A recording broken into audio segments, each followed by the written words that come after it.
So I've been seeing a lot of videos about like Minecraft Forever worlds recently. I was like, I wonder how old this survival world I've been playing on for a while is. So I looked at like an old backup, like the file data for it. I was like, oh, we're coming up on the 1 year anniversary of the 1.7 world, so I figured I might as well do a world tour.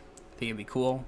So 1 year in 1.7, and yeah, this is where it all started. This is my starter base. This was the little hidey hole I made in the side of a mountain when I first spawned in. The original bed, original furnaces, original mine shaft. I'm not going to go down there. It's going to take fucking forever to climb out. Now we have a couple of swords here, so this is my first nice sword, Sting. I have Sting Mark II. Yes. We'll have Sting Mark III soon. And then this was the first sword I got with like looting on it. But obviously it has Bane of Arthropods, which kind of sucks dick. In here, wooden pickaxe, the first pickaxe of the worlds, 3 durability, because I mined 3 cobble with it, and I never did anything with it. Oh, this is fun. If I go through all the chests, you're gonna see a lot of these, like, almost broken diamond pickaxes, because before I was able to trade for them, I would obviously make them out of actual diamonds, and I figured it would be a waste to let them break completely. I was like, I'll fix them later. And then later never came. So if we step out here, this is like the starter area kind of. So I have the hole in the wall here, and then I sort of came out, did this little garden area, made a couple walkways, and I was like, okay, I'm gonna outgrow the hidey hole. I'll make a staircase up here. Keep in mind, all this area used to be trees. I mined them all to make these wood pathways because I thought they looked cool. And this was like my base of operations for a long time before I had like the iron age of my world, like pre-iron farm, because the iron farm really opened up a lot of the world for me. And actually all these iron blocks, these were placed pre-iron farms. These were all hand mined iron blocks. A little brewing area over here, a little enchanting area over here, more basically broken pickaxes. And you can see I really liked the jack-o'-lantern oak wood aesthetic. I thought it looked very, very old school. I liked the look of it, so I thought it was neat. Down here, so villagers, pretty important, but there are no villages on this island. I spawned on an island, which is actually intentional. This is a set seed, but had to get zombie villagers, trap them down there, and cure them. So that's how I got villagers, and then if we go over here, it's going to get very annoying very fast. We have the first villager breeder. So after I made this dome area, I made this little villager breeder area. So I'm like, okay, I'm going to need a lot of villagers for an iron farm, which is going to like unlock the world basically. So what I decided to do was I wanted to make it look pretty, so I went to a stronghold, because in 1.7 you can't craft stone bricks or mossy stone bricks, cracked stone bricks or mossy stone bricks. So I had to go hand mine all of these from a stronghold. Nope, should probably put that back. And so I made this little villager breeding area. And you sort of come down here. Usually the doors go over there. Obviously they're not there right now because I don't need villages. For villagers, but usually they breed, and then if these pistons are down, the babies come out the sides here, they grow up, they go through this water stream, and end up here. This is a toggle to actually let the water flow, so if this is on, that glass block is going to be there, and it just lets the villagers drown. So that's just sort of like when you have excess villagers coming in here, like when you're done with them, you sort of leave them to drown. Coming out over here, we have more of this wood walkway. We had the suspension bridge, which actually I built this a long time after I moved out of the starter area. I think we can turn our volume back on. But I built this way after I moved out of the starter area. I think I built it because I was bored. There's some pretty big projects, and I was like, yeah, I kind of want to just build right now. I don't want to make giant farms or clear out areas, so That's where this is from. We have this little Temple of Time building over here, which I started because I wanted to build. Then I channeled my inner Grian. I built a really cool front, and then nothing else. Yes, and I've been using this area to just mine a bunch of ores whenever I go mining.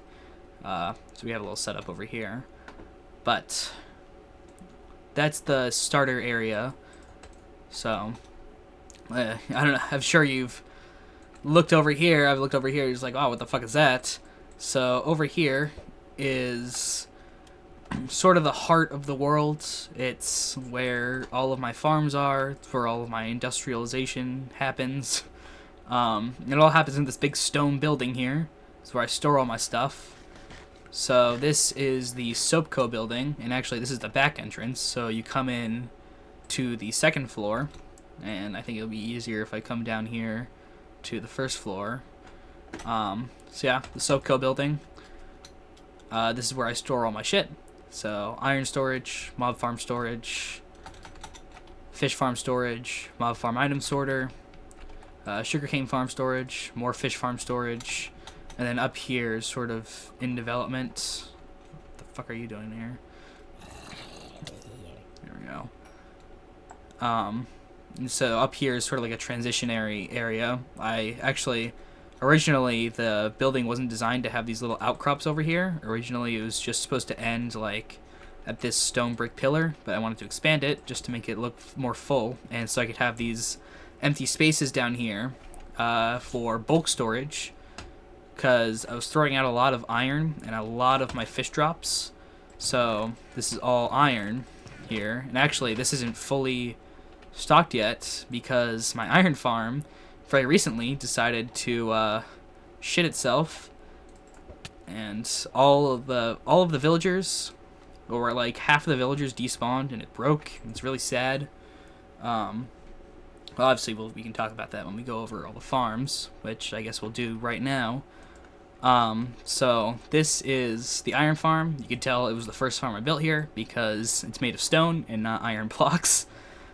This is the Iron Foundry, designed by Tango Tek, and it is really good. It's a really good iron farm, but one of the main drawbacks is that it has to be constantly chunk loaded, and if your chunk loading breaks, the farm breaks, because what you do is, I think it would be easier if I come up here. I have this little elevator here just to get up to this little glass platform. It's nice to have an AFK space up here. But if I come over here, so we have all these villagers here. There's like 20 villagers in each of these little chambers. And so this whole area is supposed to be filled with doors. Right now it's not, because the farm broke. And so basically when you build it, you do this really specific pattern of breaking and placing doors to chain villages. And so you can have like, I think it's like 60 villages or something in this like one area. But if you unload them, they all merge into one big village, and all these villagers start breeding, and it's a giant lag mess, and it's really annoying. So it broke like a week ago, and I was gonna fix it immediately. And then I realized I have so much iron in bulk storage, I am not going to need this to run for a long time. So I'll just do it later. So yeah, over here, little snow farm, just a place to get snow. I don't know why I named him Pete Fresno. I think it's just a random name. Over here is my slime farm. I believe this was designed by xisumavoid. It's just a simple chunk-based slime farm. You have your spawning platforms, they jump off, they go into cactuses, and the slime balls get piped up over here. This is my sugarcane farm, designed by Mumbo Jumbo in his, I think it's Practical Skills series. So this is where I just get sugarcane. I don't use a lot of sugarcane, but it's nice to have in case I ever want to use it. Then over here It's another farm by Mumbo Jumbo. It's his general mob farm. And I believe he built this design on Hermitcraft Season 2, I think. And then all of the items from these farms are piped into the Soapco building. I think the slime farm, the iron farm, and the mob farm all use minecart-based item transport. And then I decided to grow a brain for the sugarcane farm and used water ice item pipelines, which are a lot more efficient than the minecarts and also break less than the minecarts because there's no moving parts. Over here is a project I'm very proud of. This is what I call the Wither Dome. So this is where all of my wither-based farms are, which I say all of, there's 2 of them. Come down here. I think also these elevators, I believe, were also designed by Mumbo Jumbo. Now this is also going to get loud. Turn that off again. But yeah, so this was a very fun project.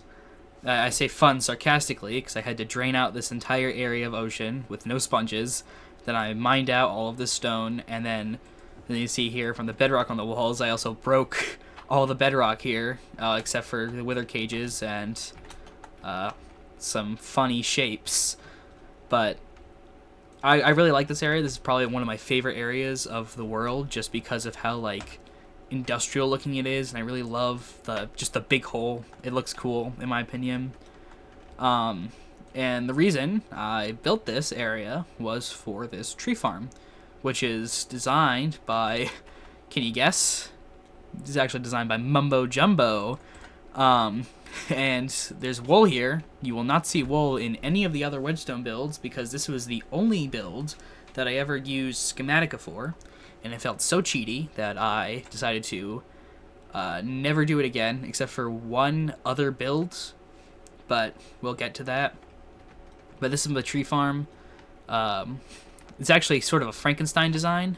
So the tree farm was designed by Mumbo Jumbo, and then we had this little log consolidator for the wither breaking, and I believe this was ripped from a farm by sZPeddy from his farm.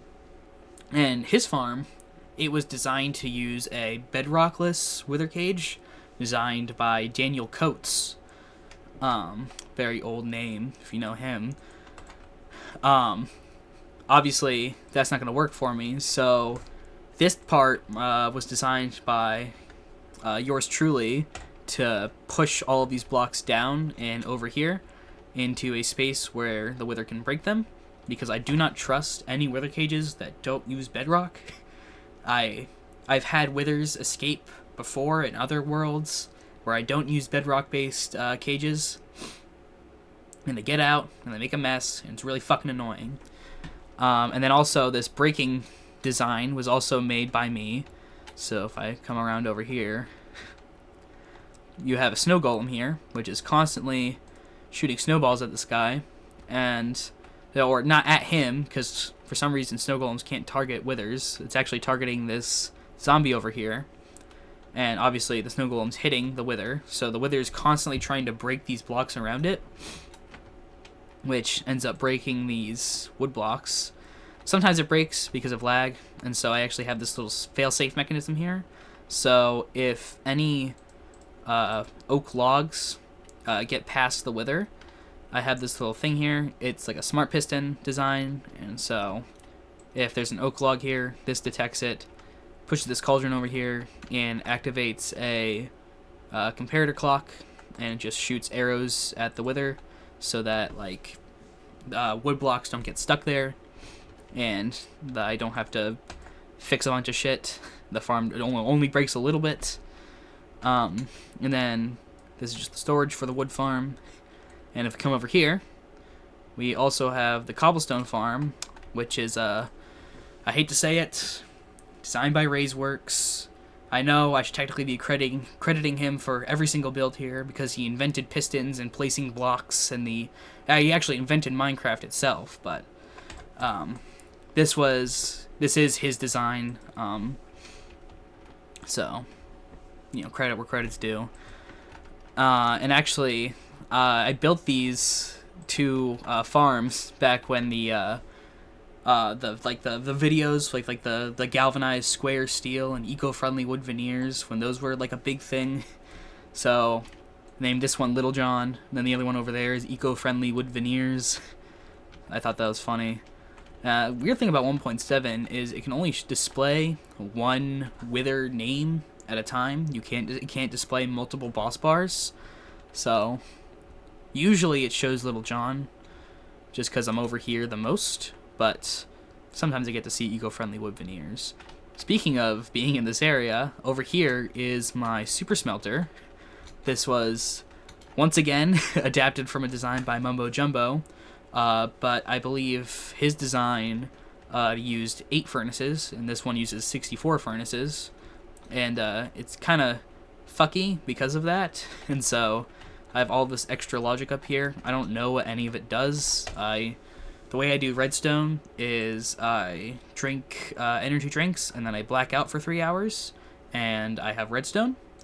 So I could not tell you how any of this works. Just trust it was designed by me because it looks like shit. So you have this over here, super smelter, and then if you come up here, we have the storage for the cobblestone farm, and then we have the fuel storage for the super smelter, and the super smelter operations here, just the input and the output, some stuff in here. Maybe wondering, whoa, Avery, why are there 2 sections for your cobblestone farm output? That's because this side is actually stone, because if I come over here, see here, oh, there's a little switch that exports the stone, or the cobblestone, from the cobble farm into the super smelter, and it automatically smelts it. Go over here, show the mechanism. So the way it works is the hopper minecart, it unloads the cobblestone into this into these 2 droppers, and so this is a double speed unloader, and we have our water pipelines over here. So basically what flicking that switch does down there is it retracts this block and it raises this block. So instead of your cobblestone going straight into the output pipeline from the super smelter, it goes into the super smelter itself, and then it gets smelted, all that. But if you don't want your stone smooth, basically what happens is the cobblestone bypasses the super smelter, and it actually goes straight into this water stream down here, which goes straight into the super smelter output pipeline. And so the way I have it, so the storage mechanism actually knows what's the stone output and what's just regular super smelter output, is I just have item filters over here, and if it's not stone or smooth stone that's getting outputted, it just dumps it into the super smelter output chest. And also back here is just more shitty logic. It's all awful redstone. And then the last thing I want to show off in this area is the how I get fuel for the super smelter. So the way I do that is I flick this switch, and so this just exports wood into the super smelter. And the way I do that is I just lock that hopper right there. So the one that's like in the middle of the glass tube.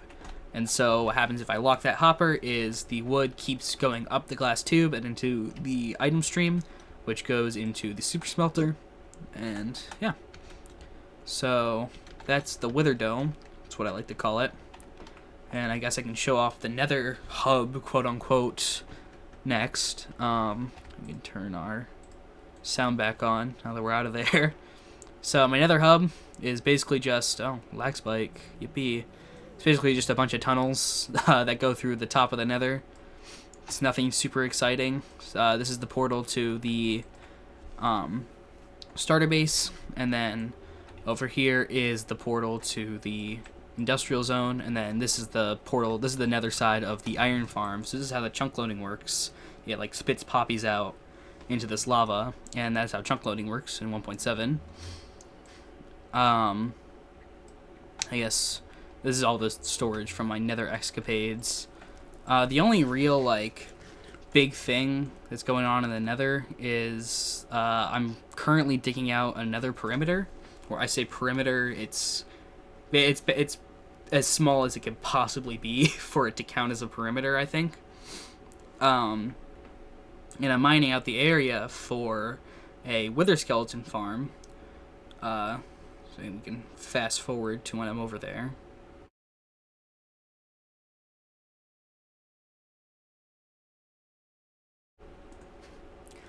So here we are at the wither skeleton farm area. As you can see, I've mined out a lot of it. A lot of progress has been made. Obviously, still have a long way to go, but in my opinion, it looks pretty cool. Even just partway done. I mean, just seeing this whole area like flattened.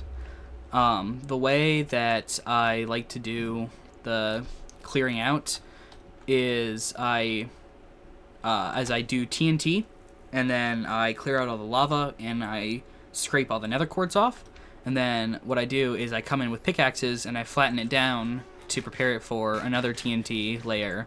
So currently I'm in that stage where I've done the TNT, I've gotten out most of the lava, and get this out of here. I've scraped all the nether quartz off the surface, and now I'm just flattening it back down for more TNT blasting.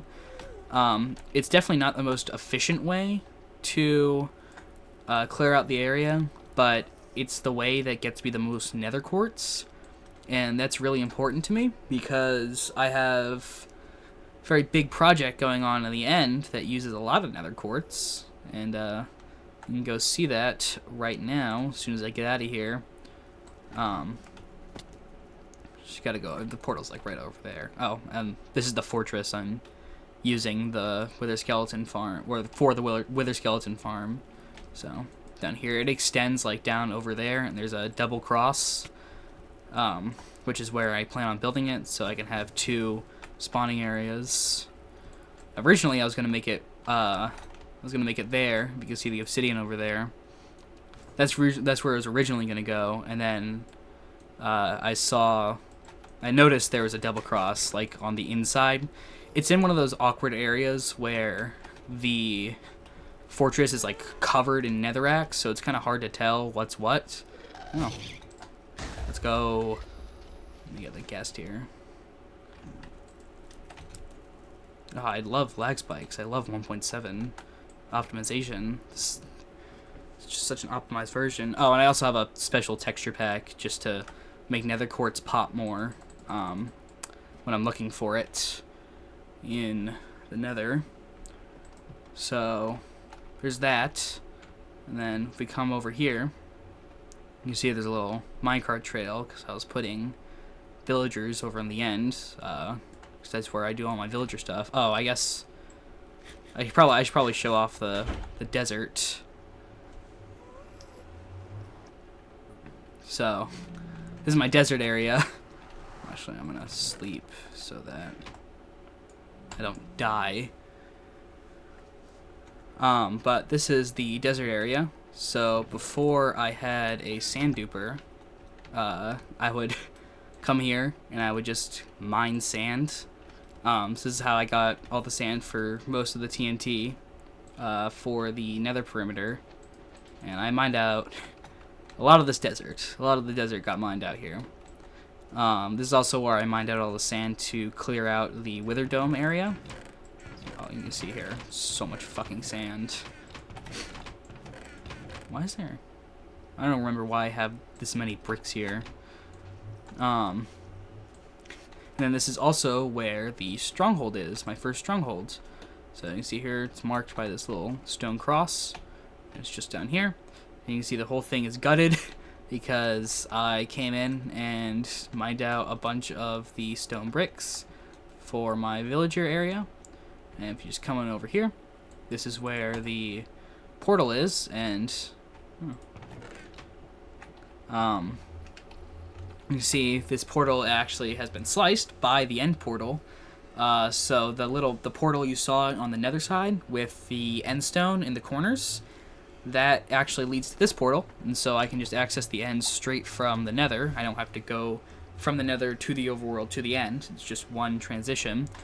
And I believe I saw this trick for the first time in, it was a Cub fan video, I think, when he was doing his world tour.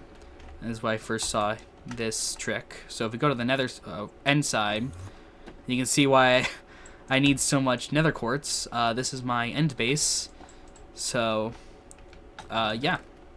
If we can come out over here and give you a better view of it. That's where I place all the nether quartz from the Wither Skeleton farm perimeter mining. This is where I just mine it all. This is actually my main source of XP. I don't have an Enderman farm just because I mine so much nether quartz I don't really need another XP source. But as you can see here, very, very work in progress.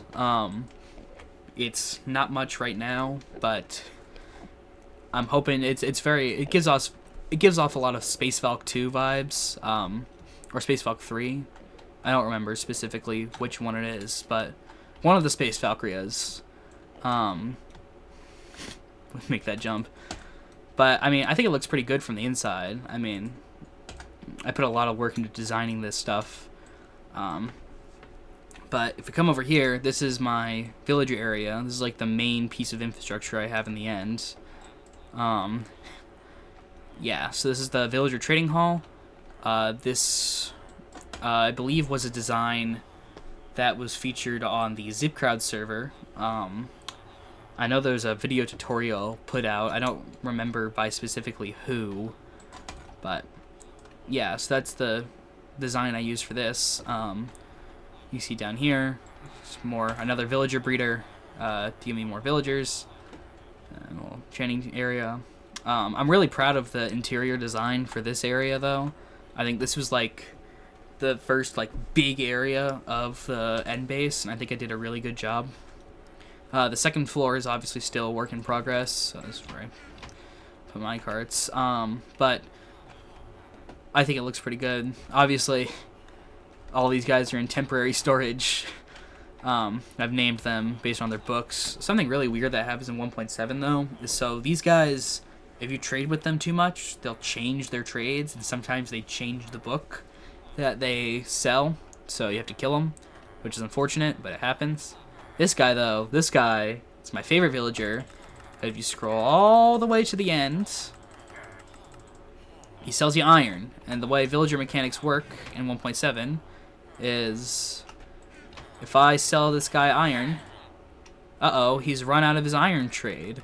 I wonder when he's gonna restock, you know? Like, if I come back in here. Oh, he's out of iron. Oh no, what am I ever gonna do? I need to trade with him again. No. Looks like that trading with him, gave him a regen. I wonder what he did. I wonder what happened when I traded with him. Oh, he refreshed his iron trade. So the way trading works in 1.7 is villagers will refresh their trades when you trade with their last trade.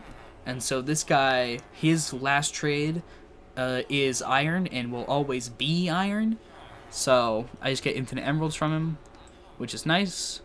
And then the other piece of infrastructure I have going on in the end, oh, if I can not die, is, come on. Maybe I'll go in through the glass. Maybe that'll give me a better... Come on. There we go. Is my sand duper. So this was a really big project. I think this is probably the biggest project I ever took on in this world. I say took on. I think the Wither Skeleton perimeter is probably going to be the biggest project, but it might look a little bit innocuous. You know, it's just a little place here for the sand, you know. We got all this stuff. This is a proxy chest for when I go craft all the sand and gunpowder I have into TNT. But the main part that makes this like a super intense project was this end crystal. So the way sand duping works in 1.7 is you have a sand item and a sand entity that falls through the end portal on the overworld. And so you need to find a way to get that sand entity off of the end platform before the next one comes, so it doesn't get deleted. And the way we do that is with this end crystal. So Usually, when something comes to the end platform, it regenerates this 5x5 by, I believe, 3 area, and the floor is obsidian, and it replaces the other 2 layers with air. And so, what the end crystal does is every single tick, it tries to place fire where it is, and so that fire overrides the obsidian that tries to get its place there. So every single tick, it's putting fire on this block here, this little center block, and so if any obsidian generates there, it's going to get replaced with fire. And sand actually falls through fire, believe it or not. And the way I got this end crystal was with a very fun machine designed by this guy called the Crafting Federation, and it is a flying machine. So you see here, all of my end pillars, they had their end crystals taken from them. So the way you get more end crystals is you trick the game into generating more. So basically, what I did, or I guess I can't really say what I did, I just sort of pasted it in a machine, but what people smarter than me did, I believe the concept was originally pioneered by Panda, is if you push blocks into unpopulated chunks, so chunks that you have never generated before, you can trick the game into thinking that's natural world generation. And so in the end, when you first load in end chunks, the game is like, okay, is there endstone here? Okay. Is there a place I can put a end pillar? Cool. I have a 25% chance of putting an end pillar there. I don't know if it's specifically 25. It's some arbitrary percentage.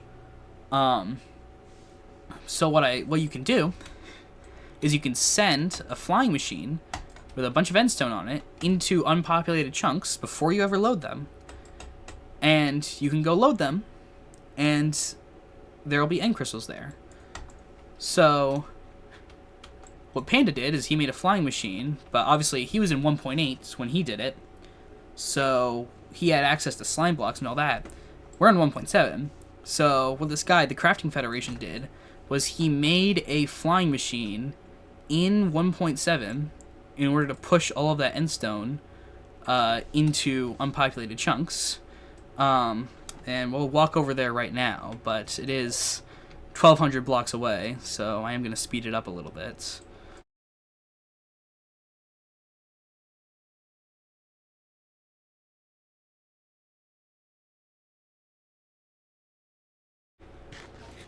So, a quick checkpoint here. This is where the very first end crystal got generated. So, we have one end pillar here, and we are 600 blocks out. So, let's get back to running.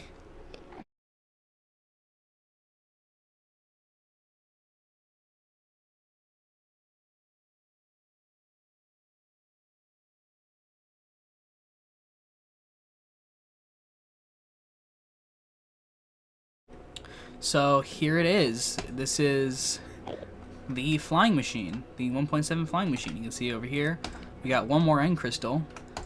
And if I pearl down here, you can see this thing is very big and very complicated. I believe this was like 3 double chests of pistons and sticky pistons each.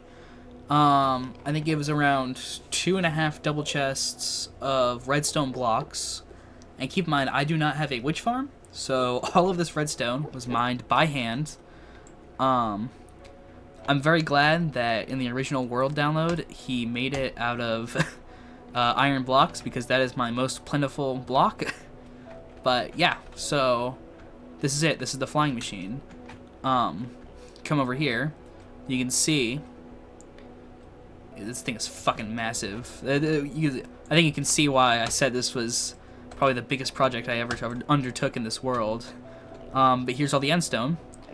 And actually, what's funny is I actually fucked up building this. So this end stone is supposed to coincide with chunk borders. That's why it's, I think it's 1, 2, 3, 4, 5, 6, 7, 8, 9, 10, 11, 12, 13, 14. So it's 14 blocks across, but this makes 16. So it's supposed to be aligned with the chunk borders, but if I turn on my chunk borders here, and I never figure out. There we go. If I turn on my chunk borders here, you can see this is clearly not aligned properly. So that's why I have so few end crystals and why they generated so far out.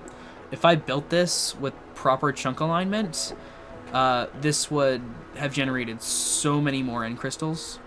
So that's on me. I think if I ever want more end crystals, I just make another one of these with proper alignments, because it is definitely not worth it to go wait for another 1,200 blocks.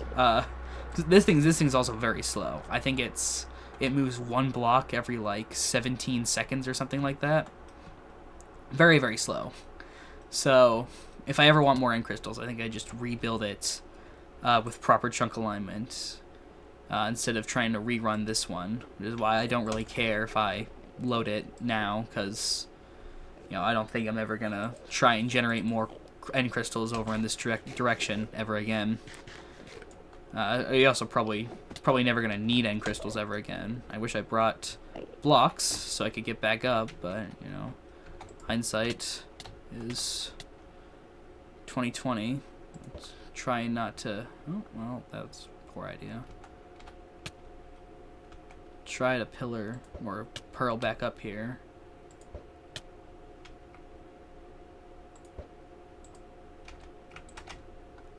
Come on.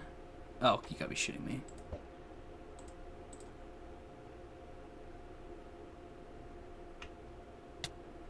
God damn it. Alright, I guess I'll just cut back to when I'm at the main island. So, that was my end island. I think I have one more thing to show off, and it's just the rest of the sand duper. So we'll head on over to the overworld, and we'll do that real quick. See if I can get the... Hey, there we go. So, you see here, this is my world spawn. So this is where all the sand generates, and this is just a giant sand conveyor belt. I forget who it was designed by, but I did take this sand conveyor belt design from someone from a YouTube video. It'll get mentioned in the description, but yeah. If I want to go, I'm going to go over to the end portal side, which is located in the taiga. So let me come down over here, and we will go use our nether hub. Ooh. I don't remember. Yeah, it's this way. So, just gonna come down this way a little bit. And the tag is just over here.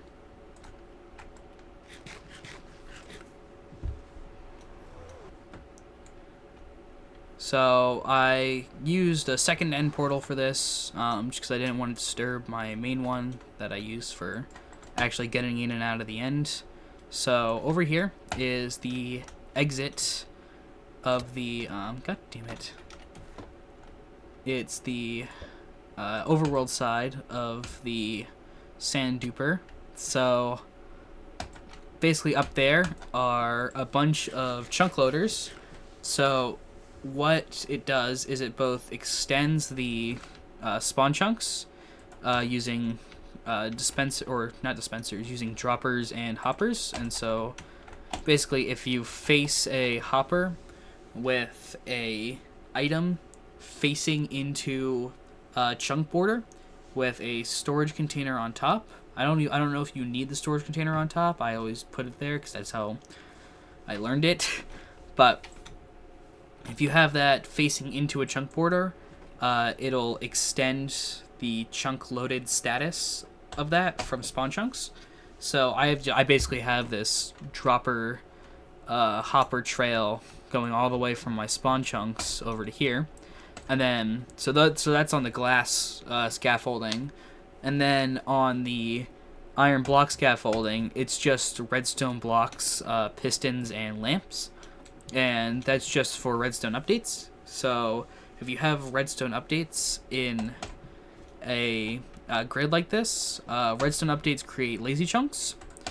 And so if you have a grid of lazy chunks, I believe it's a 5x5 grid of lazy chunks, the center of those lazy chunks will actually become an entity processing chunk, because that's just the way the game handles chunk loading.